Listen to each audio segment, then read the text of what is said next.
Halo teman-teman, di sini kelompok kami yang beranggotakan Dharma Setiawan, Ismi Rizky, Maudia Ayu, Nadia Grabilia, dan juga Pramesti Mega akan membahas mengenai aplikasi apa aja sih yang bisa kita gunakan untuk membuat media presentasi. Aplikasi yang pertama adalah Focus-Sky.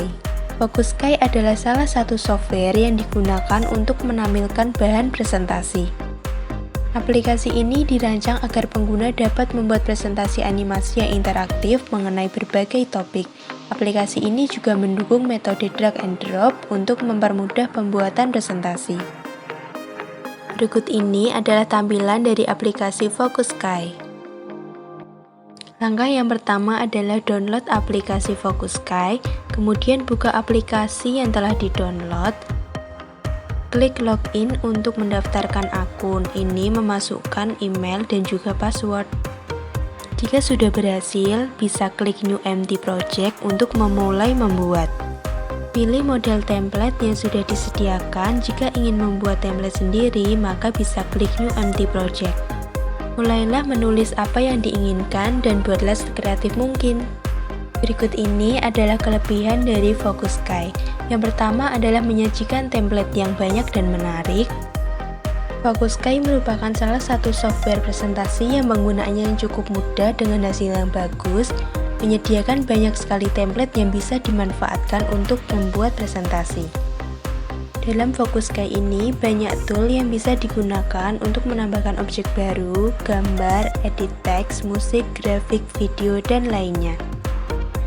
Kekurangan dari Focus-Sky ini yang pertama adalah beberapa ikon yang disediakan bisa digunakan saat terhubung Wi-Fi atau data internet. Yang kedua adalah beberapa menu yang ada ini berbayar, namun ada juga yang free. Yang ketiga adalah perlu ketelatenan dalam mendesain. Yang kedua adalah aplikasi Visma. Apa itu Visma? Visma adalah salah satu aplikasi untuk presentasi.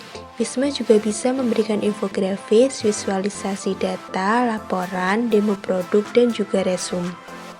Aplikasi ini dikemas dalam jutaan gambar gratis, ribuan ikon vektor, alat grafik, dan ratusan jenis font. Kita bisa membuat konten visual dengan Visma dengan menambahkan animasi, interaktivitas penuh, dan audio. Berikut adalah contoh tampilan dari aplikasi Visma.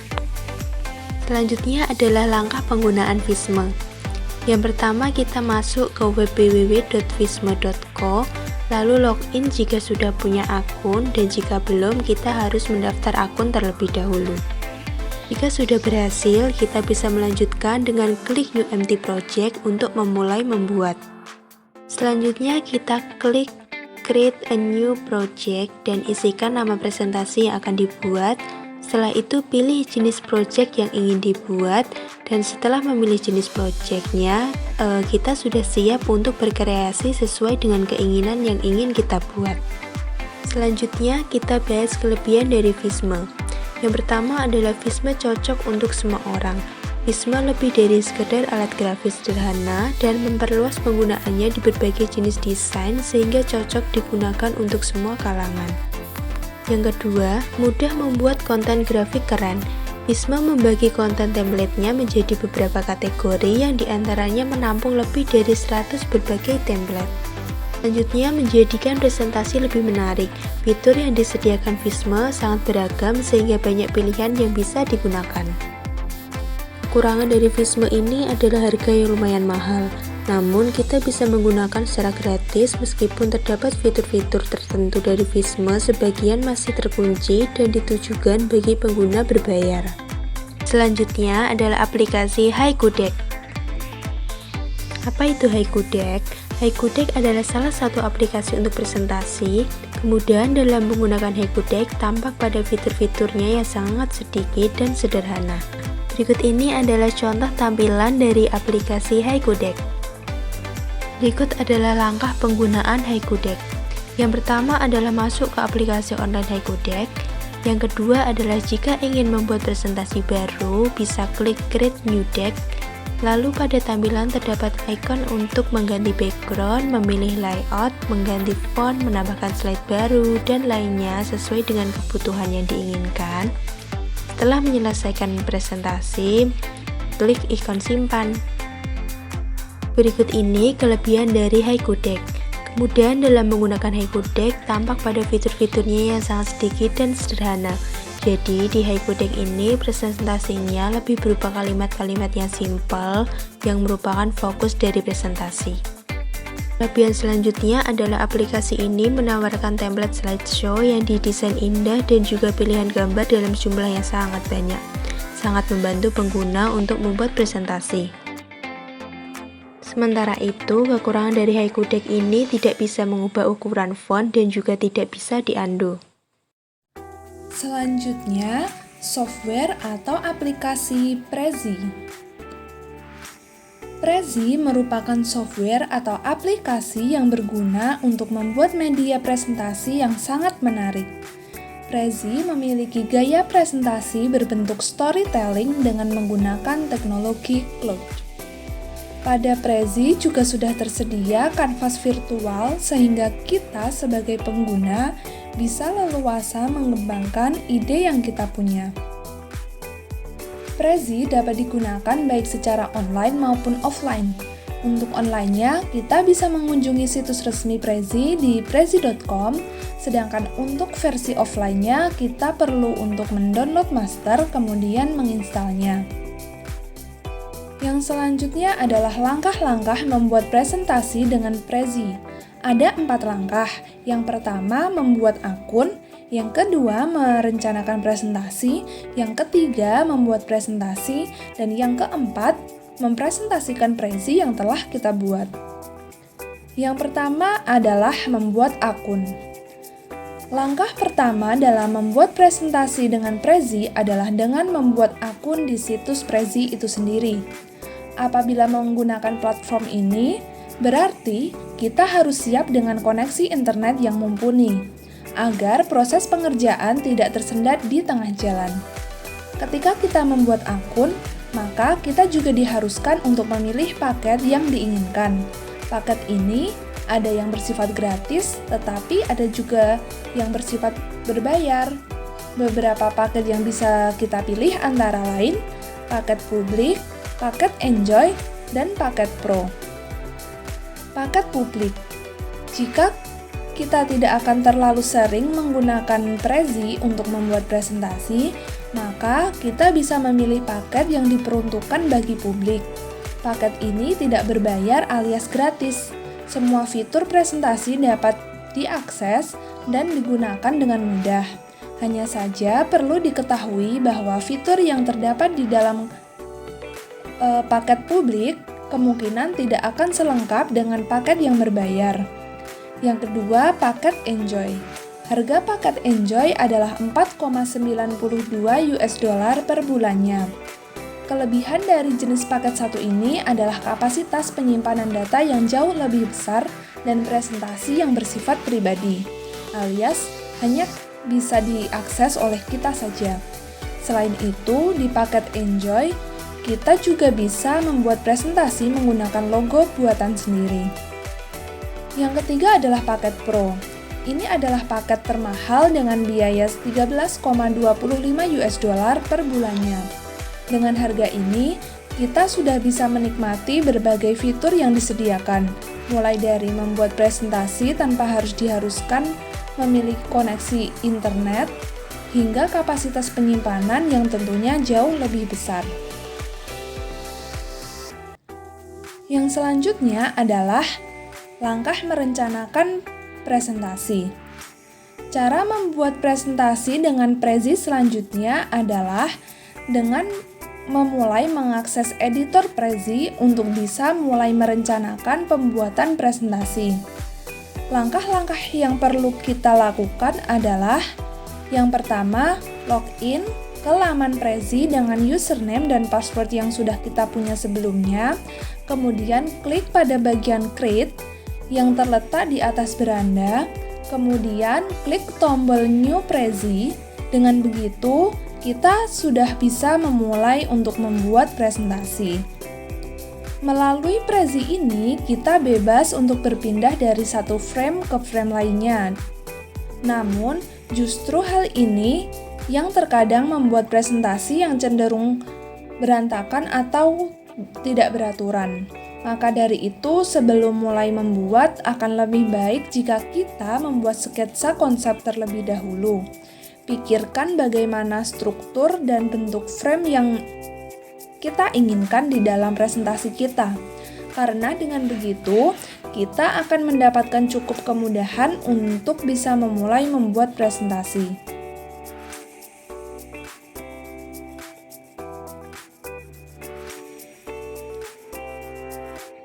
Yang selanjutnya adalah membuat presentasi.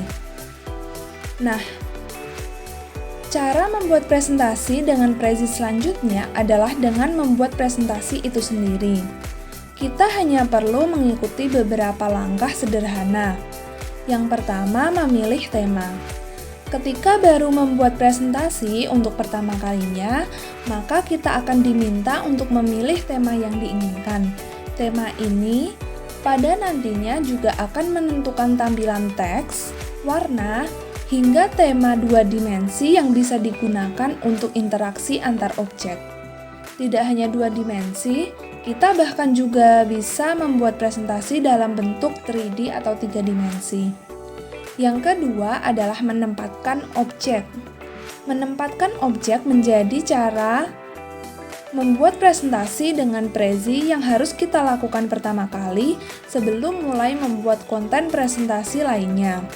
Hal tersebut karena langkah 1 ini menjadi poin utama yang pada nantinya akan menjadi pusat dari tiap bagian presentasi.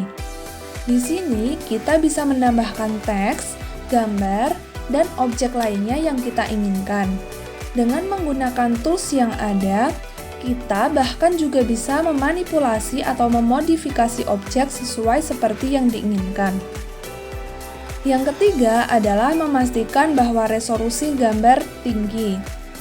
Jika kita membuat presentasi yang terfokus pada gambar, maka harus dipastikan bahwa resolusi gambar mumpuni, terutama ketika diperbesar.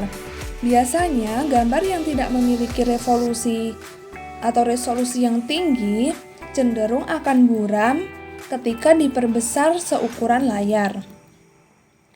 Yang selanjutnya adalah menciptakan gaya yang seragam.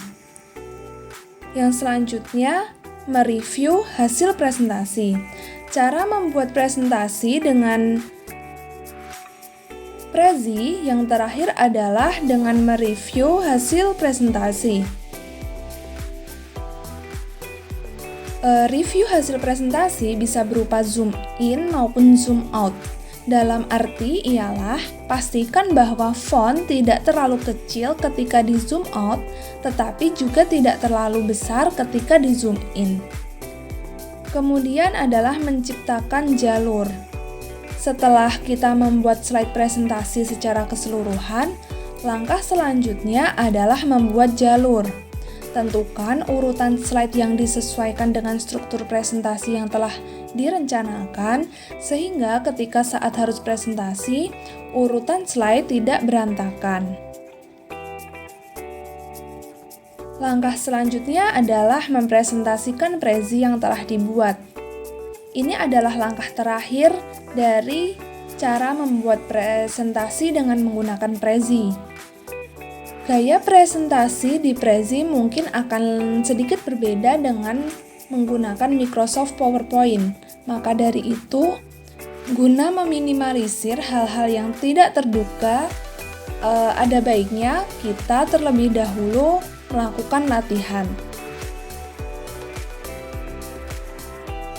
Selanjutnya kita masuk pada kelebihan Prezi. Yang pertama adalah paparan atau perisian lebih menarik dan interaktif dibanding dengan PowerPoint. Yang kedua, menggunakan teknologi zoom in dan zoom out menjadi cara persembahan yang lebih menarik dan lain dari kebiasaan penggunaan slide. Yang ketiga, mudah memilih gerakan dan penampilan animasi dalam persembahan. Yang keempat adalah terdapat banyak pilihan template yang disediakan. Kemudian Dengan menggunakan Prezi ini, maka tampilan presentasi kita akan unik dan dinamik. Selanjutnya adalah kekurangan Prezi. Yang pertama adalah penggunaan gerakan zoom in dan zoom out tidak dapat dielak, hanya bisa dikurangkan, sehingga bisa memudahkan pengguna bosan dengan gerakan tersebut. Yang kedua, pemasangan pada komputer secara installation turut memerlukan sambungan kepada internet. Yang ketiga, sukar untuk menggunakan simbol matematik dalam paparan kanvas Prezi. Yang keempat adalah sukar untuk mendapatkan paparan yang konsisten karena gerakan zoom in dan zoom out. Versi trial untuk penggunaan dalam komputer hanya 30 hari. Selanjutnya, kita masuk pada aplikasi Keynote. Nah, jika Windows mengandalkan Microsoft PowerPoint, di perangkat Apple, kita bisa mengandalkan Keynote. Ini adalah aplikasi yang diharapkan oleh Apple, karena Keynote terlihat cerdas, canggih, dan intuitif. Keynote dikemas dengan fitur pendukung yang kuat, mulai dari kemampuan membuat grafik interaktif, menambah refleksi, dan memberikan frame pada gambar. Selanjutnya, membuat presentasi baru. Setiap presentasi baru Keynote dimulai dengan tema. Tema adalah rangkaian elemen yang telah dirancang sebelumnya. Teks placeholder dan gambar, font, tata letak, warna yang sesuai, dan lain-lain untuk membuat presentasi. Placeholder memberi kita ide mengenai seperti apa kemungkinan tampilan presentasi yang akan kita buat dengan menggunakan tema tersebut. Nah, selanjutnya langkah-langkah membuat presentasi baru. Yang pertama, buka Keynote, lalu klik dokumen baru di bagian bawah dialog. Jika tidak melihat dialog dengan tombol dokumen baru, bisa dengan memilih file, kemudian klik pada bagian baru. Yang kedua adalah klik 2 kali tema untuk presentasi yang kita buat. Nah, di sini terdapat kiat, yaitu kita dapat mengatur preferensi di Keynote untuk selalu membuka presentasi baru dari tema tertentu. Yang ketiga adalah saat presentasi baru terbuka, lakukan salah satu hal berikut untuk membuat presentasi. Yang pertama, bisa klik simbol plus di bar alat untuk menambahkan slide. Kemudian ada pilihan klik 2 kali teks placeholder untuk menambahkan teks pada presentasi kita. Ada pilihan juga seret gambar dari Mac atau halaman web ke atas gambar placeholder atau ke bagian manapun di slide. Yang selanjutnya, klik icon gambar di pojok kanan bawah gambar placeholder untuk menambah gambar dari iPhoto atau Aperture. Yang keempat, kemudian kita bisa memilih file simpan. Apabila presentasi yang kita buat itu sudah selesai, lalu bisa memasukkan nama dan pilih lokasi untuk presentasi yang kita buat. Yang selanjutnya adalah kelebihan dari Keynote. Yang pertama adalah animasi yang tersedia pada Keynote lebih banyak dibanding software pembuat presentasi yang lain. Yang kedua, fitur-fitur yang disediakan oleh Keynote cukup bervariasi, seperti tema yang memungkinkan pengguna untuk menjaga konsistensi warna dan font selama presentasi, termasuk bagan, grafik, dan tabel. Kemudian ada fitur transisi slide 3 dimensi yang didukung oleh OpenGL, dan build yang menyerupai kubus bergulir atau membalik halaman, atau melarutkan transisi yang memudarkan satu slide ke slide berikutnya. Dan masih banyak fitur yang tersedia pada Keynote. Kemudian kelebihan yang ketiga adalah Keynote lebih mudah untuk diaplikasikan. Yang keempat, Keynote itu dapat di-share ke laptop atau PC yang lain. Untuk kekurangan dari Keynote sendiri antara lain, yang pertama, hanya dapat insert atau memasukkan gambar atau foto saja sehingga medianya kurang menarik. Terus kemudian tidak semua slide itu dapat dimasukkan dengan efek suara, hanya slide-slide tertentu saja. Yang ketiga adalah jika dipindahkan ke PowerPoint, ada beberapa data yang berubah, sehingga presentasi yang kita buat yang awalnya rapi bisa jadi tidak rapi lagi. Yang keempat, pastinya aplikasi ini kan khusus digunakan untuk pengguna perangkat Apple, jadi lebih terbatas untuk pengaksesannya. Selanjutnya, kita masuk pada aplikasi LibreOffice.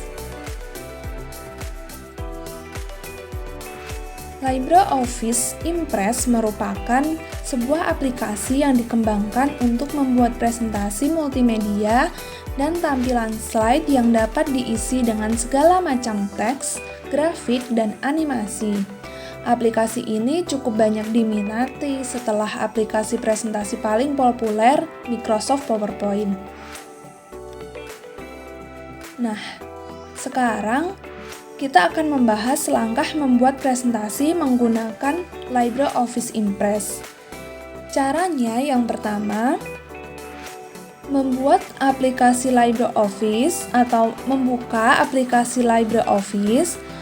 Kemudian dari menu utama, kita klik pada icon presentation. Yang kedua, pada menu berikutnya, klik pada font template, lalu pilih presentation background yang paling sesuai dengan kebutuhan kita. Berikutnya, pilih medium yang akan menjadi keluaran presentasi kita. Selanjutnya, pilih efek transisi pada slide kita nanti dan juga kecepatan efek tersebut. Nah, kalau perlu, kita juga bisa membuat slide itu berjalan secara otomatis sesuai dengan waktu yang telah kita tentukan. Kemudian di bagian berikutnya isikan nama, judul presentasi, dan poin-poin apa saja yang ingin kita presentasikan di dalam slide tersebut. Langkah selanjutnya adalah, karena persiapan sudah selesai, beri centang pada Create Summary, lalu klik pada Create supaya slide kita tadi langsung dibuatkan. Nah, sekarang slide kita sudah jadi. Kita bisa mulai mengisi slide-slide berikutnya, mengubah tampilan, transisi, atau yang lainnya dengan sesuka hati kita. Langkah selanjutnya, kalau kita ingin melihat atau preview slide presentasi tersebut, tombol slideshow ada di bagian atas. Kita juga bisa menggunakan shortcut tombol F5 dari keyboard. Jika semua sudah selesai, kita bisa menyimpan slide presentasi tadi. Kalau perlu, LibreOffice juga mendukung penyimpanan dalam format PPTX milik Microsoft Office 2007 ke atas.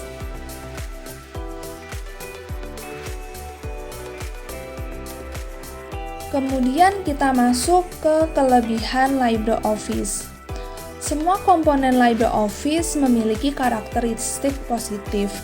Sama seperti yang lain, Impress memiliki seperangkat fitur yang kaya dan pilihan kustomisasi. Interface-nya dapat dipersonalisasi di hampir setiap aspek, sedangkan pengguna dapat resort untuk berbagai preset untuk cepat merancang proyek, apakah latar belakang, gaya, dan format atribut, atau segala jenis grafis LibreOffice tersedia dalam multibahasa.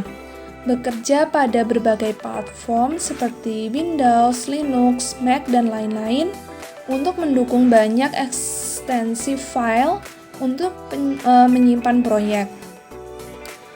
Bantuan dokumentasi tersedia, sementara semua shortcut keyboard dapat dipetakan ke dalam suite apapun. Suite berkinerja baik pada semua edisi Windows. Aplikasi ini meninggalkan jejak minimal pada sumber daya sistem sebagai waktu, setara portable LibreOffice. Nah, kemudian untuk kekurangan LibreOffice Impress, itu Impress tidak berhasil dalam upayanya untuk menampilkan beberapa bagian dari presentasi yang diimpor dari PowerPoint. Hal ini memungkinkan presentasi yang telah kita susun rapi pada PowerPoint apabila diimpor pada Impress, sebagian bisa tidak terbaca ataupun rusak. Saya akan menjelaskan tentang slide doc. Yang pertama, bahan presentasi diolah dengan satu interface. Selanjutnya, aplikasi ini berinteraksi dengan aplikasi lain untuk membuka file tersebut sehingga dapat ditayangkan seperti asli. Yang ketiga, slide doc bekerja secara online jika si presenter menambahkan file yang berlokasi di internet, misalnya dari video YouTube. Jadi, kita harus online untuk menggunakan aplikasi ini ketika membuka video atau foto. Selanjutnya, kelebihan dan kekurangan pada slide doc. Yang pertama, kelebihan, fiturnya sangat berguna karena memungkinkan membuat playlist presentasi dengan menggabungkan berkas dan media type yang berbeda. Yang kedua, menerima segala macam format file. Yang ketiga, mudah untuk digunakan. Keempat, desainnya yang menarik dan terkesan profesional. Lalu kekurangannya, yang pertama, tidak bisa memodifikasi file yang sudah dibuat menjadi file presentasi. Selanjutnya, instalasinya lambat. Yang ketiga, beberapa fitur hanya bisa diproses pada versi profesional saja.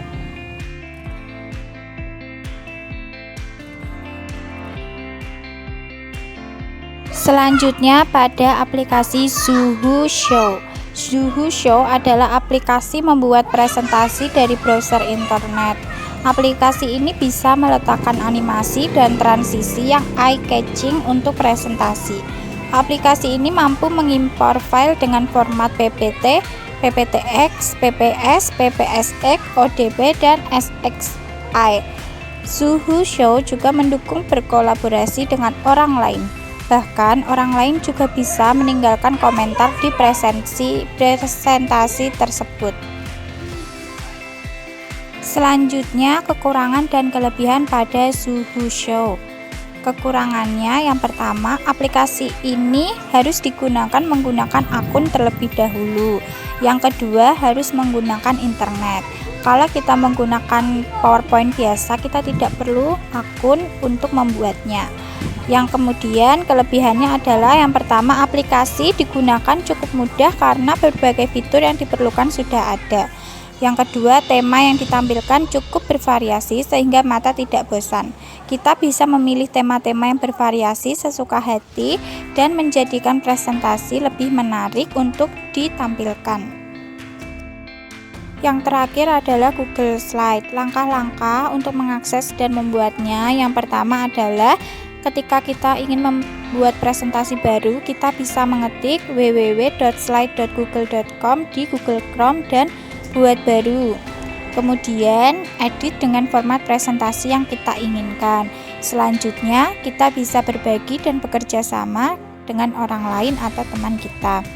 Yang terakhir, orang lain juga dapat melihat, mengedit, dan mengomentari presentasi yang sudah kita buat dan kita bagi kepada mereka. Selanjutnya, kelebihan dan kekurangan pada Google Slides.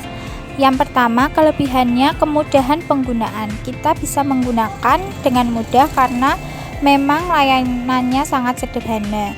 Kemudian berbasis web. Yang ketiga, mudah berkolaborasi. Kita bisa berkolaborasi dengan teman sebaya. Kemudian inovatif dan kreatif. Untuk kelebihannya, yang pertama lebih sedikit pilihan karena di sana disediakan tidak terlalu banyak pilihan. Kemudian dibutuhkan akun Gmail. Yang ketiga harus menyambung internet.